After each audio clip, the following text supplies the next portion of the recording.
করছে মুসলমানদের জ্বালাইতো এবং জ্বালানির লাগি সামনে আনিয়েছে। ওই মেয়েটা বাম পাশে বসা লাফ দিয়া দাঁড়াই গেছে, দৌড়াইয়া গিয়া ওই যুবকটার হাতের মধ্যে দড়ি লাইছেন।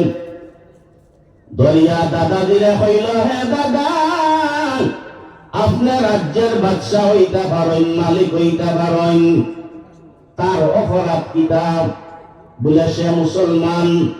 যদি আল্লাহ অস্বীকার করে, নবী অস্বীকার করে, জান্নাত অস্বীকার করে, তাহলে মুক্তি পাইলিব। নাউযুবিল্লাহ।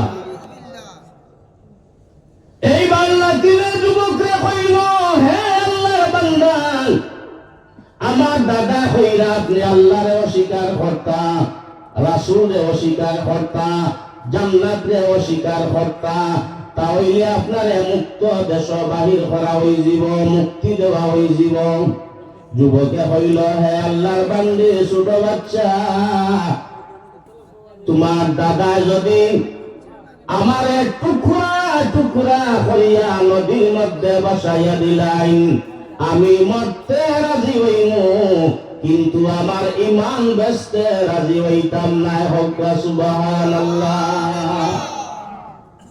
ঠিক ওই সময়ে দাদা করে দেখায়নি, 6 বছরের নাতিনে তো আমার কলঙ্ক আনিব, চেয়ারটনে দৌড়াইয়া আইছে, তারপরে আমি বাচ্চারে ধরি লাইছি। কিন্তু 6 বছরের বাচ্চার কলিজার মধ্যে দাউ দাউ করিয়া আগুন জ্বলের। দাদার কাছে আবদার করে, দাদা, ওই মুসলমান তারে জ্বালাই না যান, আপনার পরিণতি বালা হইত না। দাদা ওই 6 বছরের বাচ্চারে একটা কাবড়া মারিচ্ছে। মারিয়া কইল, খবরদার, তুই আমার রক্তে হইয়া আমার উপরে অপবাদ দিলে, আমার বিরুদ্ধে কথা কইরে, তুই সাবধান হই যা। এই মুসলমানদের বাঁচানোর লাগিয়া আর কোন অনুরোধ করিস না। ওই মুসলমানদের অগ্নির মধ্যে যখন ফালানি হয়ে যায়, কিতাবের মধ্যে আনছেন বাচ্চাটা 2টা চক্ষু মুজিয়া আসমানের দিকে চাইয়া কয়, হে রব্বুল আলামিন, তুমি তো মানুষ বানাইছো না জ্বালাইবার লাগিয়া, তুমি তো মানুষ বানাইছো জান্নাত দেওয়ার লাগিয়া। হোক সুবহানাল্লাহ। মেয়েটা কখনো মুসলমান নয়।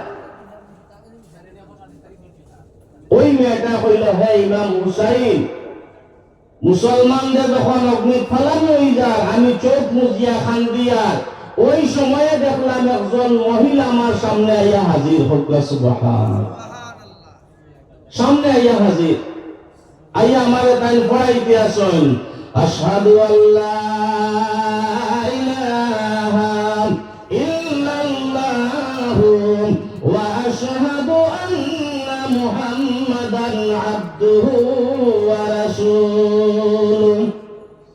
আমি কালিমা পড়লাম, মুসলমান হয়ে গেলাম, এবং ওই মহিলার দিকে আমি একবার চোখ খুলিয়া তাকাইলাম, জিগাইলাম, আপনি খেয়ে? তিনি আমারে কইলা যে তিনি হইলা রাহমাতুল লিল আলামিন, তিনি মেয়ে এবং ইমাম হুসাইনের আম্মা। হোক সুবহানাল্লাহ। তাহলে এই দৃশ্যটা দেখার সময় তিনি মুসলমান হইছেন এবং ইমাম হুসাইনের মারাও দেখছেন। তিনি কইলা, আমি তার মুখে দিছাইছি, চাইয়া দেখলাম যে ডাইন গালের উপরে একটা কালা তীর আছে, আর টুটন নিচে একটা লাল চিহ্ন আছে। হোক সুবহানাল্লাহ। তাইলে দ্বিতীয় প্রশ্নের জবাব দিলেন, মুসলমান ওখানে হইছেন, উত্তর দিছেন কিনা? তৃতীয় নম্বর প্রশ্ন, তুমি যে আমারে বিবাহ করতায়, আমার সঙ্গে সারা জীবন খাটাইতে পারবা না। এখন তো তাই খান্দা আরম্ভ হচ্ছে। 2টা প্রশ্ন করছেন, জটপট উত্তর দিছেন, কিন্তু 3 নম্বর প্রশ্ন করার বাদে এখন তাই খান্দা আরম্ভ হয়েছে। হযরতে উমর এখন, হে মেয়ে, তুমি খান্দা হনে? সহজ একটা প্রশ্ন, সহজে উত্তর দিলেই তাই। হযরতে আলী কইন, হে মা, কঠিন 2টা প্রশ্নের জবাব দ্রুত দিলায়, কিন্তু সহজ একটা প্রশ্নের উত্তর তুমি দিতে এত সময় লাগা ওখানে, বা এত খান্না কাটি করো ওখানে। মেয়েটা হইল